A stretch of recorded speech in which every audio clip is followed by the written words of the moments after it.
And increasingly, a big multinational like a Heinz, who's got 30 factories around the world, they no longer have to produce in Shepparton. They can produce in Malaysia or America or whatever. So increasingly, they're saying we can't afford to be in this country to manufacture.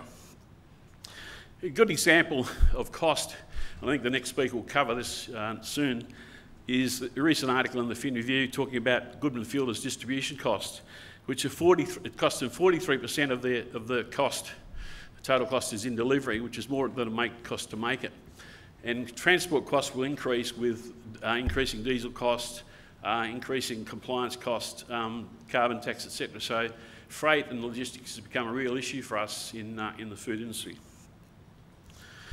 But food deflation is eroding the retailer margin as well. So it's interesting that even though Coles and Woolies have got great market power, they're not actually profiting from it because they basically pass half that saving back to the consumer in lower prices. So Woolworths have recently reported their worst profit in 10 years, or over 10 years, because of this price war. So they're not benefiting from it, so it's basically going back to the consumer. The fourth force is corporatisation.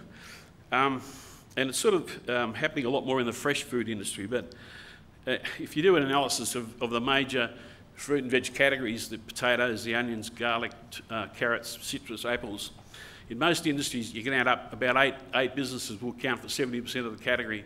They're very big farms. They're farms that are located geographically spread across Australia. But closed loop supply chains are a major driver of this. So closed loop supply chains are where you have back-to-back strategic alliances from growers right through to the supermarket with agreed pricing and supply chain quality and so forth. But the thing about closed-loop supply chains is they drive corporatisation because they demand scale efficiencies. They demand a geographic spread because they want to put a lettuce on the shelf every day of the year, and you can't grow lettuce in one place year-round, so you have to spread geographically. They want the production volume year-round. They've got the capital to invest. They've got the best practice technology and IP, logistics capability, and very tight cost control. So the closed-loop supply chains are driving corporates, and corporates are much more efficient, and they can produce at a much lower cost. So, for example, we did a study on dairy, and an average dairy farm with 100 cows needs about 50 cents a litre at farm gate to make money, but a large corporate can make money in the high 30s, so they've got a major cost advantage. So that in turn then sort of puts a lot of effort on smaller family farms. The fifth factor is the high Australian dollar. And it's sort of, all over the place, but well above parity for quite a while. It's a driving competition from cheaper imports, as the previous speaker said. We're getting a lot more imports of finished product. But imported private label are fueling category deflation because the local product has to cut its price to meet the market. But also, the major food companies are losing export. They used to have export volumes, and even though it wasn't profitable, it had put some volume through their factories and covered some overheads. But that's gone, so and so that's really impacting a lot on their overhead recovery.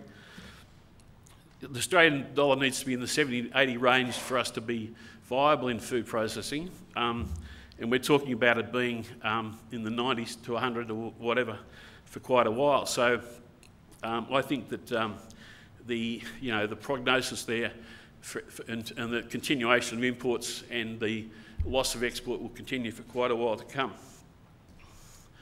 So the prognosis looking ahead is pretty different in 5 years' time, I guess. The outlook, in my view, it's inevitable that private label will get to 50%. I think multinationals have already started to shift capacity offshore and will continue to do that. They don't have to be here. The SMEs will struggle. A lot of them will go to the wall. Some of the smart ones will reinvent themselves and become private label manufacturers. Some will develop alternative channels to market, but many will go. And the boutiques will continue to grow, running through farmers markets and online direct and gourmet products outlets, etc. So the outlook's pretty grim, I guess.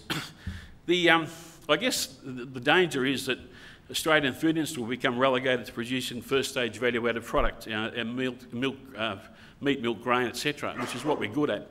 We've always been very good at that and always will be. Basically, we're becoming the miners of the food industry. So we're the producers of the big, cheap commodities which we send offshore to be made into food and then come back here. And so that has a major impact on regional Australia and the economy and so forth. Who are the winners and losers? I guess consumers are winning at the moment. The $1 milk is not bad. So consumers are pretty happy about that. The price will continue to drive that sort of activity. But longer term, there'll be less brand choice than there already is. There are less brands to choose from. There's less Australian-made products because they're not there. The quality is de-engineered in some cases because they have to drive cost out to maintain the price point. In the longer term, food prices may rise because we won't have the option. And also there's likely to be more food safety incidents because there's a lot of imported food coming in that doesn't have the sort of standards and scrutiny that our food does. Regional Australia will bear much of the brunt of this because unfortunately most of the food manufacturing processing companies are in regional Australia. The flow-on effects will be really strong. I mean, Goulburn Valley has lost something like 600 jobs in the last 6 months, and that flow-on effects really wipes out small towns. It has impact on schools, it has impact on the social fabric and so forth. And smaller family farms will struggle because they've got no outlet for their product. The dairy factories will close and so forth. I guess this is the reality of a free market economy. We're all sort of saying we're protected from the GFC because we're free market. We've got to float a dollar. We're pretty free and open, but it does come at a cost. And whether the food industry is worth that cost is something for politicians to decide. But I guess the last thought I'd leave you with is what are we going to do when the mining boom ends? I hope the people up on the hill are thinking about that because I think it's pretty significant for the food industry. Thank you very much.